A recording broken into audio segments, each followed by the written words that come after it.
A paz do Senhor. Como continuar confiando em Deus em meio às dificuldades e às tribulações? Essa é uma pergunta recorrente para muitas pessoas, né? Em que muitas vezes passam muitas dificuldades ou veem outras pessoas passando por situações difíceis e se perguntam, né? Como continuar confiando em Deus em meio a tanta dificuldade, a tanta tribulação? Mas eu penso que a pergunta mais correta seria: como não confiar em Deus em meio à tribulação, em meio às dificuldades? Por quê? Porque Deus tem sido um Deus maravilhoso com nós, tem sido um Deus poderoso. A palavra do Senhor diz que até aqui nos ajudou o Senhor. E realmente, se nós pararmos e pensarmos, e não olhar somente para a dificuldade, mas olhar por tudo aquilo que o Senhor tem feito, nós vamos ver que é muito mais difícil a gente não crer que Deus está ajudando do que ficar pensando como eu vou fazer para continuar crendo. Porque a palavra do Senhor ela é poderosa e ela é recheada de coisas que o Senhor fez que supriu a necessidade dos seus servos.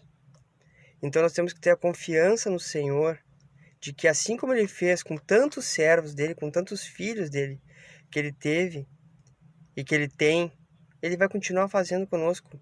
A Bíblia é bem clara quando diz que o Senhor ele é o mesmo ontem, hoje e sempre será. Ele continua nos suprindo, Ele continua enchendo a nossa vida de coisas boas. O Salmo 103 e o versículo 5 diz isso. Ele enche a minha vida de coisas boas. E o Senhor tem feito isso até hoje.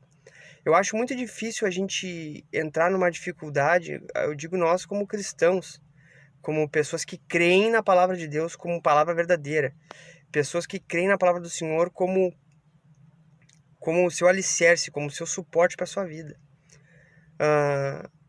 Porque a palavra de Deus, ela não é apenas como muitos dizem aí, a Bíblia, ela não contém a palavra de Deus, ela é a palavra de Deus.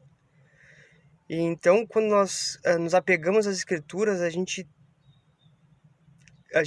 cria uma esperança tremenda, até em meio à dificuldade. E tem tantas palavras e tantos versículos que falam isso que é muito fácil de achar na Bíblia uma palavra de esperança, uma palavra de que Deus vai abençoar, de que Deus vai estender a mão em meio às dificuldades e em meio às tribulações. Eu fico pensando assim, que muitas vezes nós temos um receio tremendo quando nós estamos passando a dificuldade, e isso é normal do ser humano. Isso não é nenhuma coisa, não é nada de anormal. O ser humano ele é assim. Mas, se nós formos pensar, por exemplo, que o ser humano, o cristão, ele cresce quando ele, em meio à dificuldade, confia em Deus, ele cresce na espiritualidade, ele cresce na comunhão, ele cresce no conhecimento de Deus. Então quer dizer que muitas vezes a dificuldade é para o nosso próprio crescimento. É para nós mesmos crescermos na presença do Senhor, para nós termos um testemunho, para Deus trabalhar na nossa vida, para que a gente possa ter experiências com Deus. Tu quer ver uma coisa, querido? Se, por exemplo, Daniel pedisse para Deus livrar ele da cova dos leões, essa passagem todo mundo conhece. Se Daniel pedisse para Deus, me livra da cova, Senhor, me tira, não deixa eu ir para lá. Se ele renegasse o Senhor dele, se ele deixasse tudo aquilo que ele já tinha passado por causa do medo da cova, ele não teria aquele tremendo testemunho, irmãos. Ele foi jogado na cova dos leões e aqueles leões famintos não tocaram nele. Deus deu o livramento. Imagina se ele não tivesse essa experiência. Imagina, irmãos, se ele não tivesse passado isso e nós não conhecêssemos essa história. Eu imagino assim, quantas e quantas e quantas pessoas, desde o começo da igreja até agora, já tiveram uma esperança em Deus no momento de dificuldade por causa desse testemunho de Daniel. Imagina se Deus não pode fazer isso ainda hoje. Se a gente não pode dar um testemunho tremendo para as pessoas, porque nós passamos por dificuldades, mas as nossas dificuldades são vencidas em Deus. E que tudo aquilo que a gente passa sirva de testemunho, sirva de crescimento para a nossa vida. Então, como continuar crendo em Deus em meio a dificuldades, irmãos? Eu acho que é melhor a gente fazer uma outra pergunta. Como não confiar nele? Como não confiar em Deus? Ele tem sido bom, maravilhoso demais. Ele tem nos sustentado de uma forma tremenda. Tudo aquilo que nós vimos e já escutamos em pregações, em palavras, de que Deus supre, de que Deus abriu o mar vermelho, de que Deus tirou Daniel da cova, de que Deus entrou junto com Sadraque, Mesaque e Abdenego dentro da fornalha. Tudo isso a gente ouvia falar. Hoje a gente vive isso, irmãos, porque olha para o lado, olha o que está acontecendo no mundo, olha o que está acontecendo em volta. O caos está instaurado. Mas até aqui o Senhor tem nos ajudado. Olha para o teu lado, olha ver a mão do Senhor te livrando de tanta coisa. Então é hora de nós crermos e pensarmos como não confiar num Deus tão bom, como não confiar num Deus tão tremendo, num Deus tão forte, num Deus tão presente, num Deus tão amigo. E eu fico pensando que aquela palavra que o Senhor Jesus nos disse que eis que estou convosco todos os dias, até a consumação dos séculos.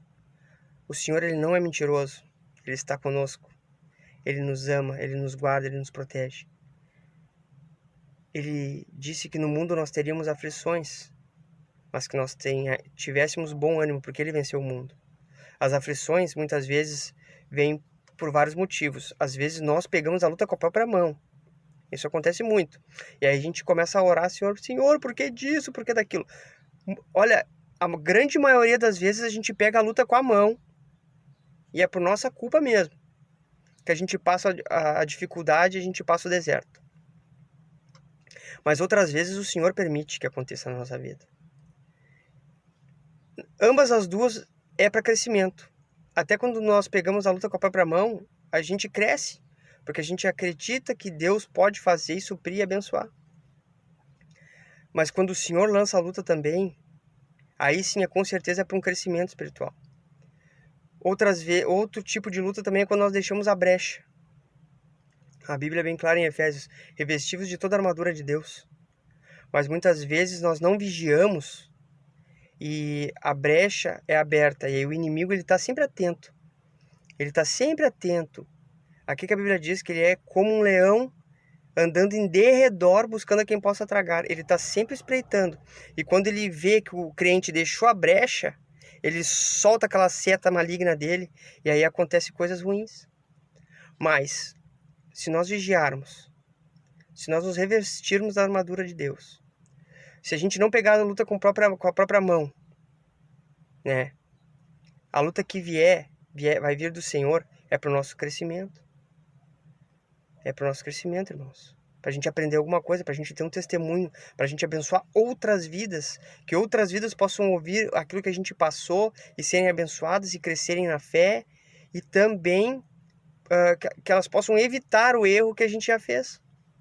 Porque é muito mais inteligente quem vê o erro e não comete, do que aquele que tem que passar pelo erro para aprender.